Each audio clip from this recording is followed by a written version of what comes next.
The Total Screen proudly presents their official podcast, On Screen, with your hosts, Tyson Gifford and William Rohrig.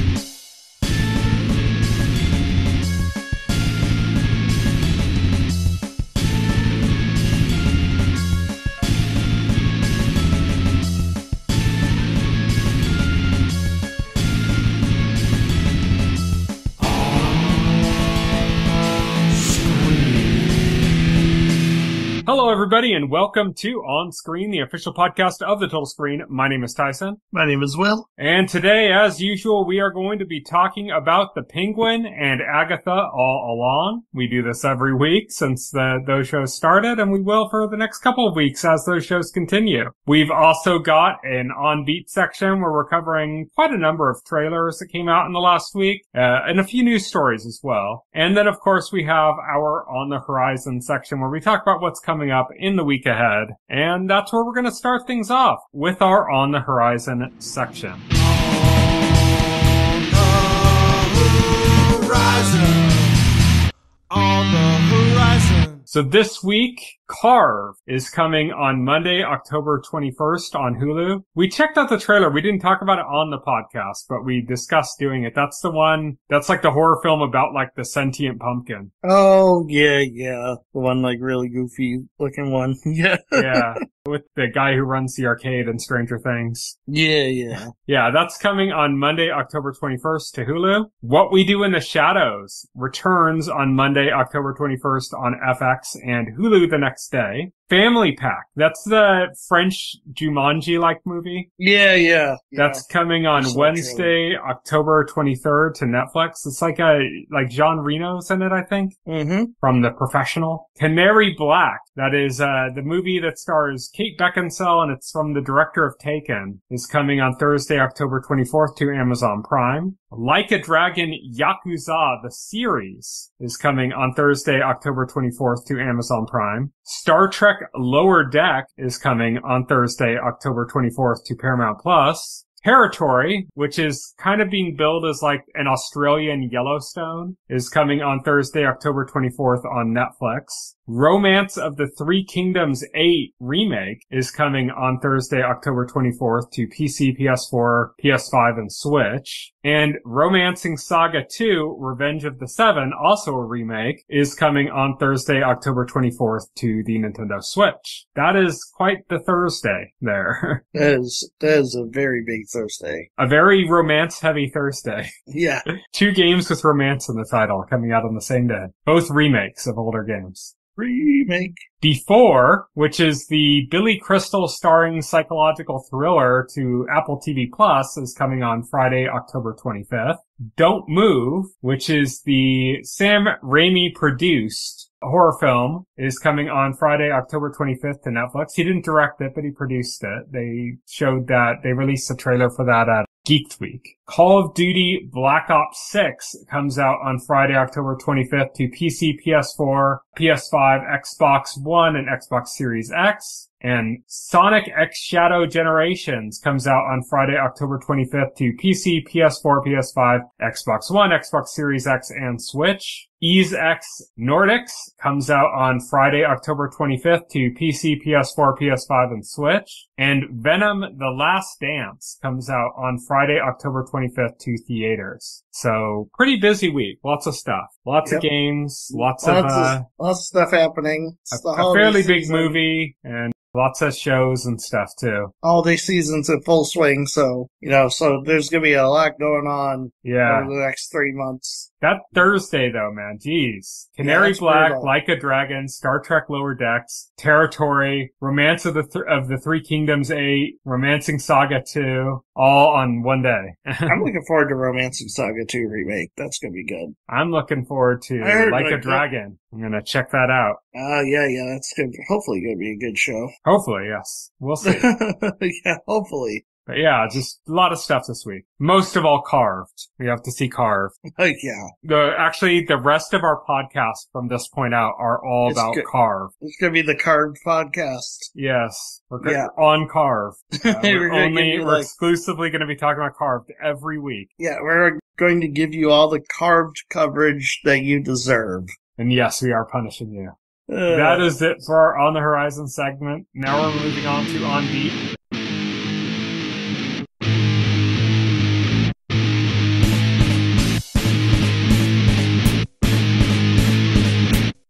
On Beat.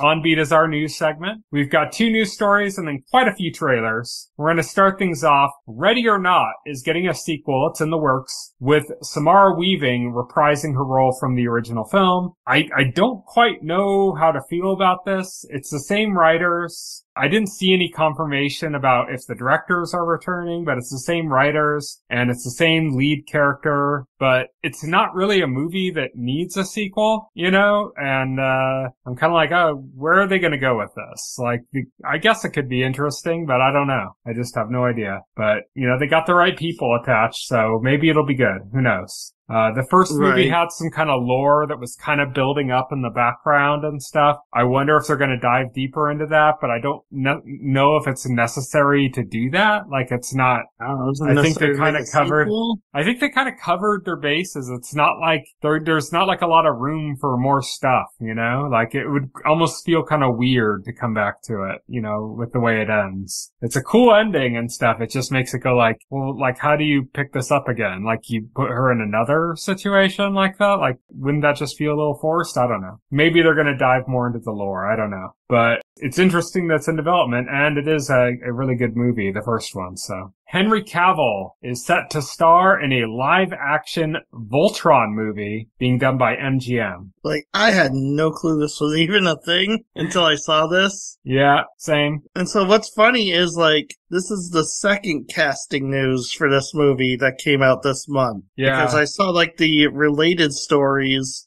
on the Hollywood Reporter, and from October 2nd, the first casting news for this was, and this was the headline, I swear, Tom Holland's West End understudy Daniel Quinn Toy nabs starring role in Amazon MGM's Voltron. I just love that because it's like, okay, you don't know who the F this is, so we're just going to name drop Tom Holland to get you to read it.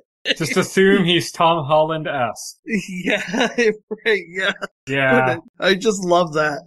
I just didn't even notice. Because this I didn't person notice is a the newcomer. first story just because, yeah, it was Newcomer no name. Daniel Quinn Toy, an actor with nary a film credit to his name, nabbed the starring role in Amazon MGM's Voltron. Yeah. But Henry Cavill is also going to be in this movie in some sort of a... And he also doesn't have any credits to his name. Support, yeah, damn. And I guess like some sort of supporting cast role. If Warner Brothers or Netflix has anything to do with it, then Henry Cavill has no credits to his name. Right, yeah. Warner Brothers and Netflix teamed up to try to remove his credits from everything. Yeah, I don't know, like, I love Henry Cavill, I love Voltron. Voltron was an awesome cartoon for my early childhood. He's picking out all his, like, childhood memory movies, isn't he? Yeah, he is. Like, he's doing a Highlander movie with the director of John Wick. He's got, Warhammer 40K, which is, like, his utter obsession in development. And now he's gonna be in Voltron. It's like he's just living out his childhood fantasies, I think. Yeah, that's what I think he's just doing, like, all the geek stuff. Yeah. That you could do when you're, like, a guy like Henry Cavill. The more power to him, man. Yeah. I don't know, like, how this is gonna turn out. I hope it turns out good. We'll have to see. We will see. I'm excited to see, like, the first trailer, at least. Yeah. Be interesting, at the very least, to see how Voltron translates to live action. Yeah, exactly. Now we got some trailers to go over. First trailer up is Carry On, the new movie in the Kingsman franchise. No, just the actor from the Kingsman franchise. Yeah. But, yeah, it's a movie about a guy working in an airport who gets pulled into this kind of a some kind of a plot to smuggle something, and he's being like kind of like forced to participate in it against his will. And it's like a action thriller movie. It looks pretty good, actually, though. The action scenes, everything I saw from the trailer looks like pretty high grade for like a made for streaming movie. Oh, right. And I love the actor. I just wish this was Kingsman. That's what I want to see again. I want to see more Kingsman. Interesting. I'll see more Kingsman. Well, it was supposed to be happening. I don't know if it's happening, since Matthew Vaughn's, last movie was a critical and commercial failure. That also should have been Kingsman. Yeah, it also should have been Kingsman. Everything all of the actors involved in this franchise are doing that isn't Kingsman should have been Kingsman. This looks like pretty standard thriller. Looks good. Looks like good acting. I don't know. I'll watch it. Mm-hmm. Got much to say about it, really.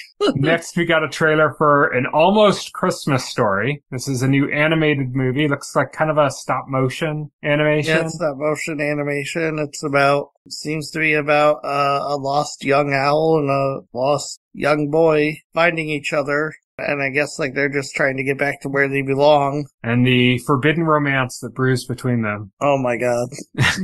Put the evil into the world. No, this looks really sweet. This looks really sweet and sincere. Yeah. A lot of the Christmas stuff that's come out in the last couple of years has really just kind of been kind of fodder for the content machine. It's like nobody's going to remember this next year. What happened to Christmas classics that we talk about year after year after year? It's like they just don't do them anymore. And this looks like it could be one that might be an exception to that. Who knows? It looks like it actually has some heart, though. Oh yeah, definitely. Next up, we got a teaser for season 3 of Invincible. This was really funny. I like the way they've done these in the past and the way they've done this now. I like the one they did for season 2 before, and I like this one as well. It's a bespoke trailer. It's very meta. It's not like anything that's probably in the show at all. Or if it is, it's been heavily recut. Maybe there's a scene like that in the show and they recut it and changed the dialogue.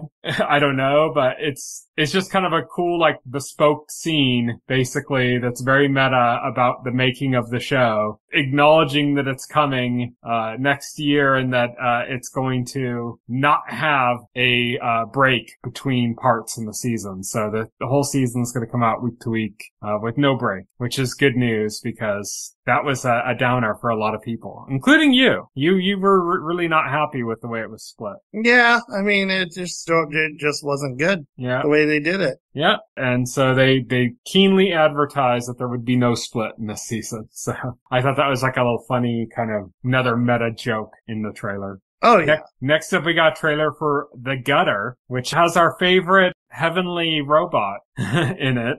Darcy Carden from The Good Place is in this movie, and Susan Sarandon. And it's about a competition between new bowlers and an old bowler that is trying to kind of hold on to her crown. Yeah, it's a comedy. It looks funny. Got some talented people in it. It's the first big bowling comedy since Kingpin, I guess. Yeah. Kingpin was hilarious too. But yeah, it is, yeah. So that one looks pretty good. Next, we got a trailer for The Monkey from the director of Longlegs, which is the recent Nicolas Cage horror film that kind of sparked a lot of interest online. A lot of people have been talking about that movie. So to see his next project with a really cool trailer and, a cool legacy in the fact that this is based on a Stephen King story, yeah, it looks like it might be very good. Oh yeah, definitely. It's about a guy who finds a gear to wind up a toy, and then that kind of gives him control over some kind of bait or something of other people, but not really.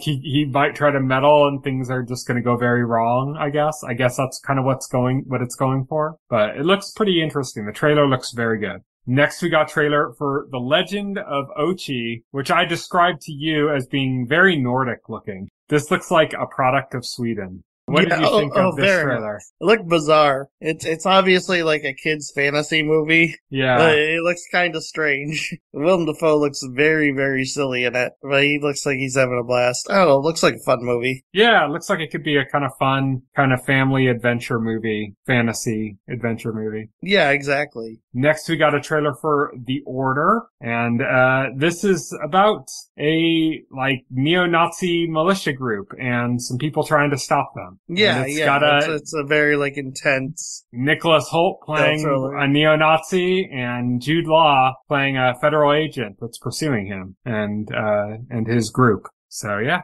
looks like good. I think every young actor at some point has to put in a role as a very despicable person, like a realistic despicable person, like a neo-Nazi or a Klansman or something like that. It's like required, right? Yeah, right.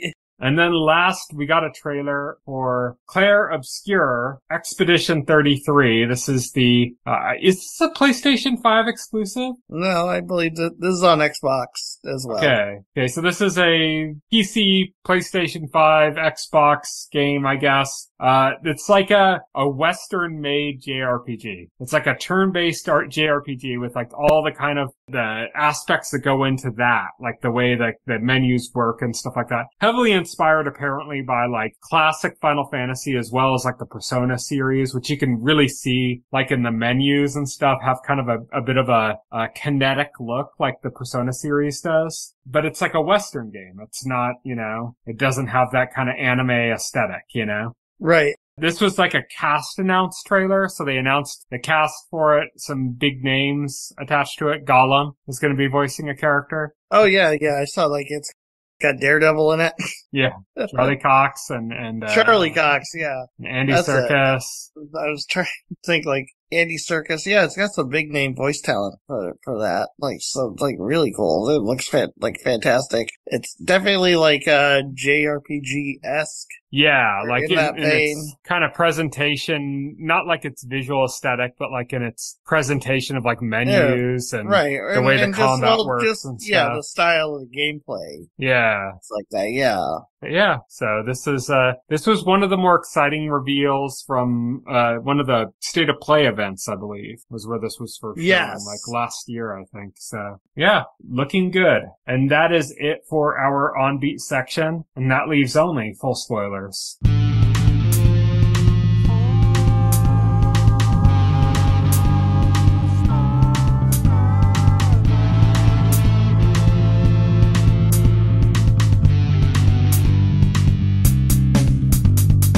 This week, as always, as for the last several weeks and the next couple of weeks, we're covering Agatha All Along and The Penguin. This week, we're talking about Agatha All Along, Episode 5, The Darkest Hour, Wake Thy Power, and The Penguin, Episode 4, Centani. Let's start with Agatha All Along, Episode 5. What were your general kind of thoughts about this episode? I got mixed thoughts about this, because, like, on the one hand, it's a pretty solid episode. Like, it's got a great setup and, like, everything, and I thought, like, a lot of it went well, but then, like, it also just, like, gets really, like, needlessly confusing. Yeah. Towards the end, like, they're just, like, trying to, like, throw, like, twists. It feels kind of messy. Yeah, it does. Yeah, because, like, especially when it got to, like, the last scene, like, I had no clue what was happening at that point. I think it's like the shortest episode of the season, too, so they must have, like, cut it way down, and maybe they just didn't have a lot of useful footage, and instead of reshoots, they just kind of made do. Maybe.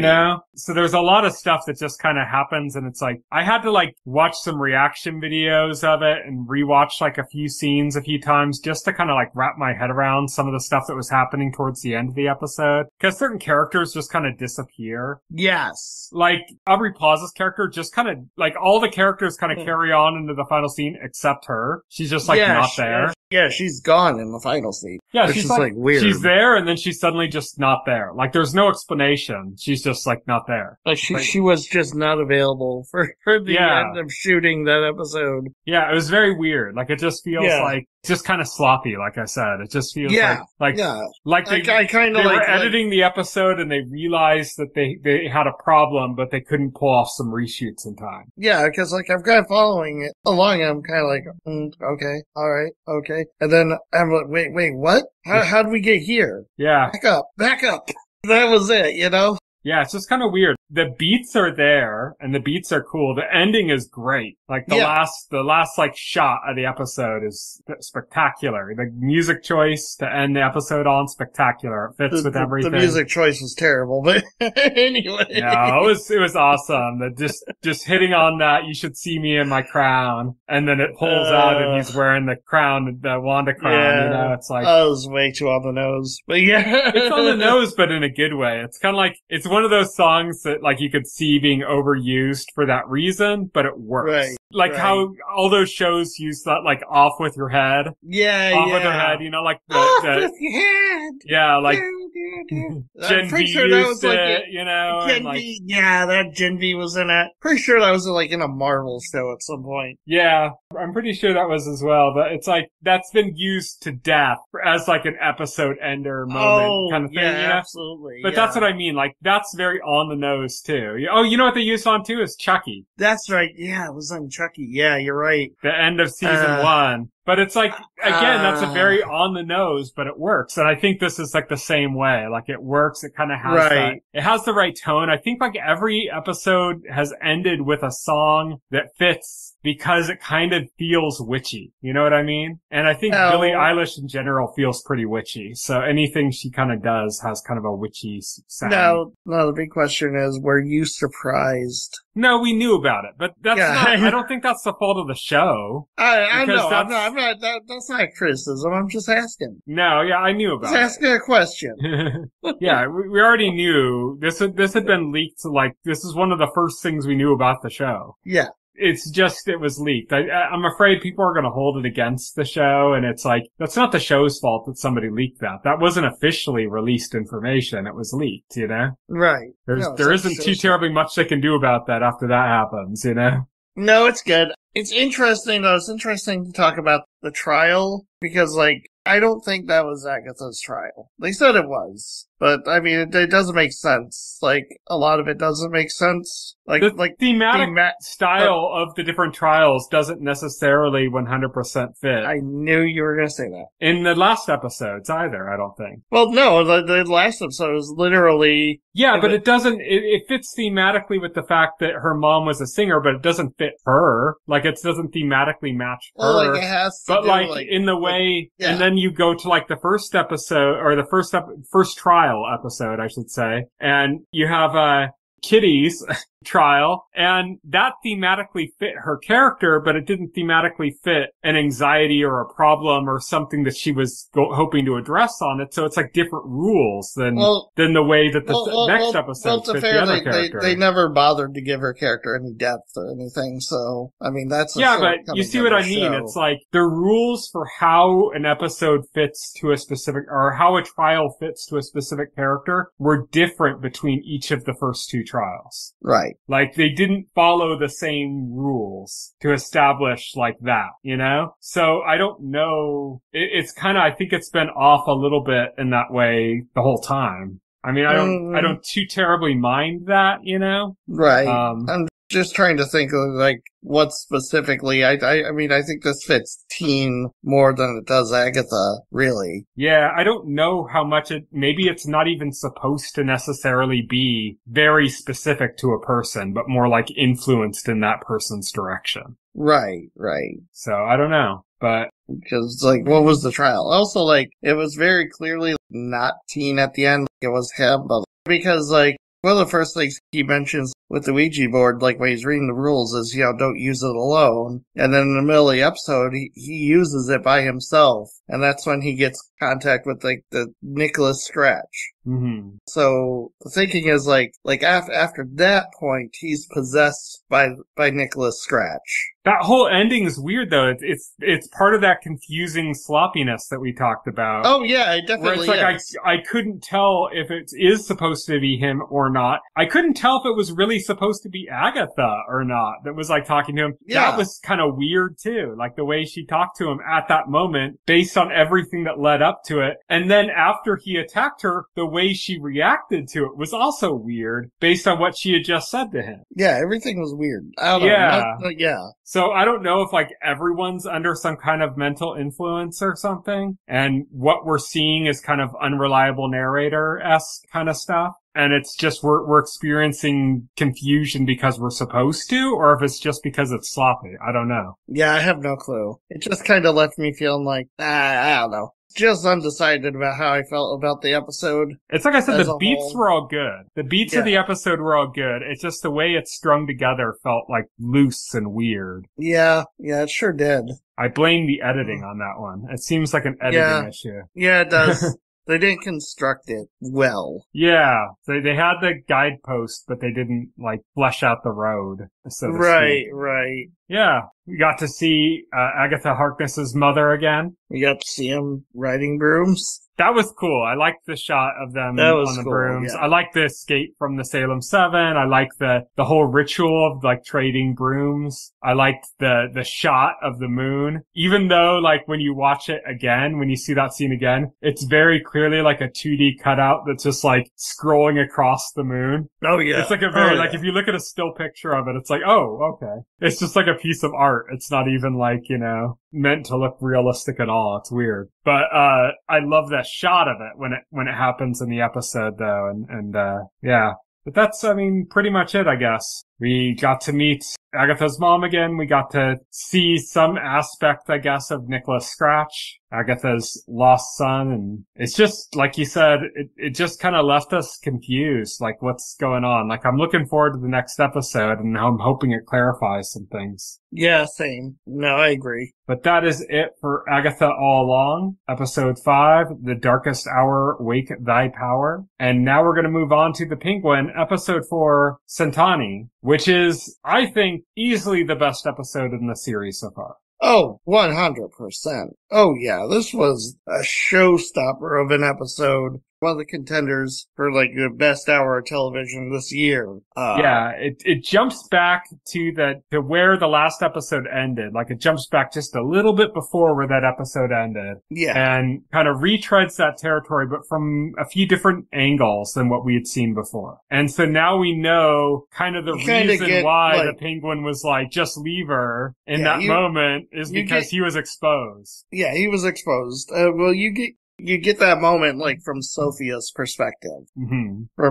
mostly. It shows it from, like, her lens. The Maronis are there, and they've exposed Oz as a traitor, and you get to, like, see her, like, realizing this, mm-hmm. you know, as Oz is continuing to sprout bullshit, you know. She goes through, like, a total fucking mental breakdown. And calls her psychologist, or psychiatrist, Rush. Yeah. Julian Rush. And he's like talking to her, and then she kind of like passes out, and it goes right into a flashback. Yeah. So this episode explores the story of Sophia Falcone, how she ended up in Arkham. Her origin story. Yeah, her origin story. You know,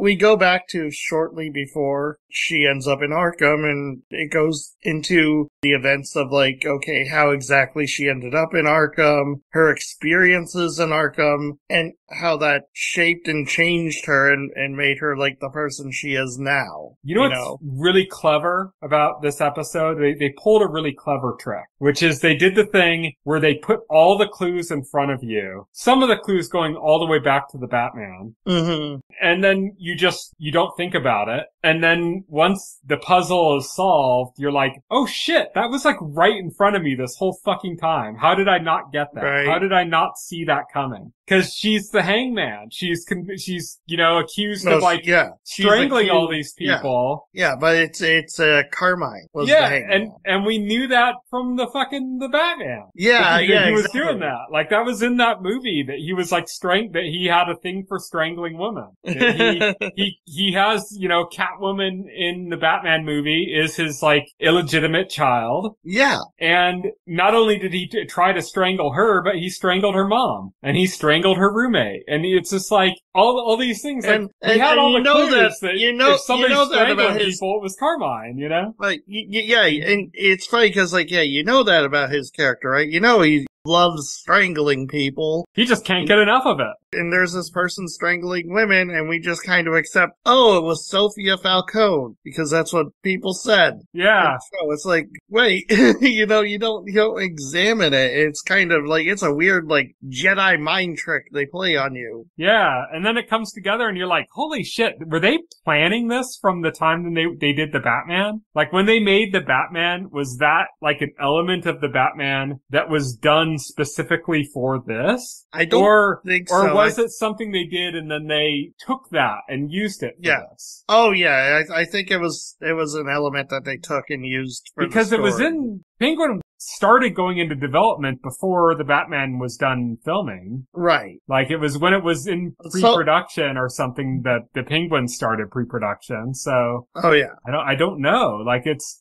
so well done that you could tell me either way, you know? Either they used what was in front of them in a really clever and smart way, or they planned it ahead in a really clever and smart way. Right. Oh yeah. I think, if you told me either one, I'd believe it. But Sophia, like, as a character, wasn't in the Batman. So, like, they had, like, free reign to kind of, like, define who she is. I think it's going through, I think, you know, they took that aspect of Carmine, and they probably came up with the idea, like, going through the character, because I think, like, a showrunner, she said one of the main things she wanted Sophia to have this backstory of, like, being in Arkham Asylum, you know, and going through that. So I think it's just one of those things where when you're brainstorming the puzzle pieces fit, it's like, oh, okay, Carmine loves strangling people. What if he was on the verge of being found out and he just pinned that on Sophia? But the thing that makes me question that like, they either it just fell into their laps in the most perfect way possible, or they planned it ahead. The one thing that makes me think that it maybe didn't fall into their laps, that maybe it was planned in advance, is that Sophia's character is in the comics. Yes, and she is a character called the Hangman in the comics. Oh, yeah, that's true. And she is Carmine Falcone's daughter in the comics. Yeah. So all those beats are there in the comics. But in the comics, she actually is a killer. She actually is a hangman, that's right, yeah. And she actually loves her father and stuff like that. It's very different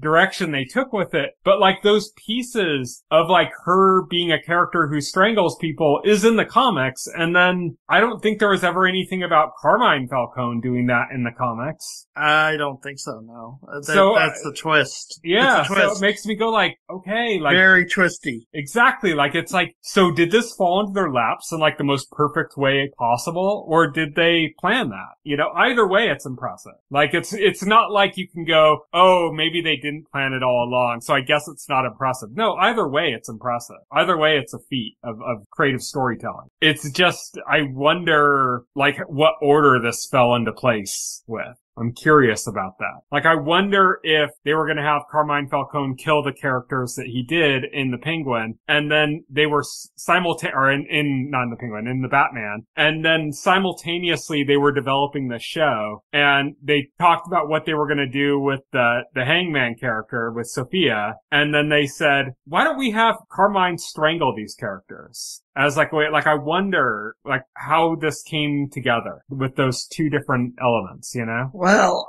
guess we won't know until, like, the commentaries, huh? Yeah, until, like, an interview or something, you know, I don't know.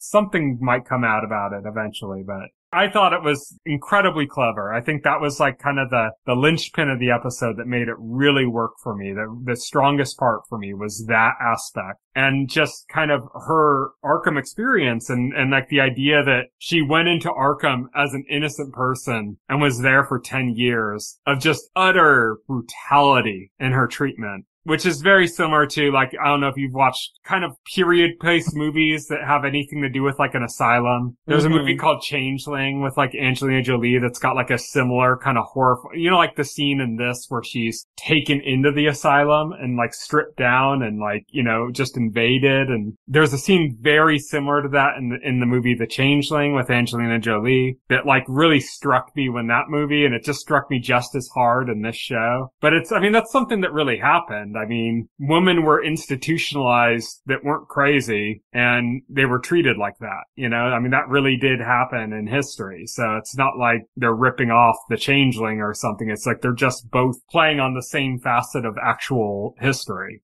But yeah, they added like a sinister edge to Arkham that goes beyond what I think we've ever seen from Arkham before. Oh yeah. Like in any adaptation of Batman, I don't think we've seen that kind of like sinister aspect of Arkham before. I mean, we've seen dark aspects of Arkham, obviously, but I think this takes the cake in that part. You know? Oh yeah. I also don't think it's as revolutionary because like it's always been, even our Batman media, it's always been inferred or implied that like Arkham isn't a great place. Like, it's not being run by, like, righteous, moral people. It's like, one of the big themes of Batman in particular is, like, Gotham City itself is, like, the institutions are incredibly corrupt. Yeah, definitely. Like, but I think they took it to a further extent than they ever have. Oh, they did. Well, I mean, what they did that they don't do in other Batman media is, like, they took you through the experiences of somebody who's an actual inmate in Arkham and spent time with them. Who we know to be innocent. Yeah, who we know to, yeah,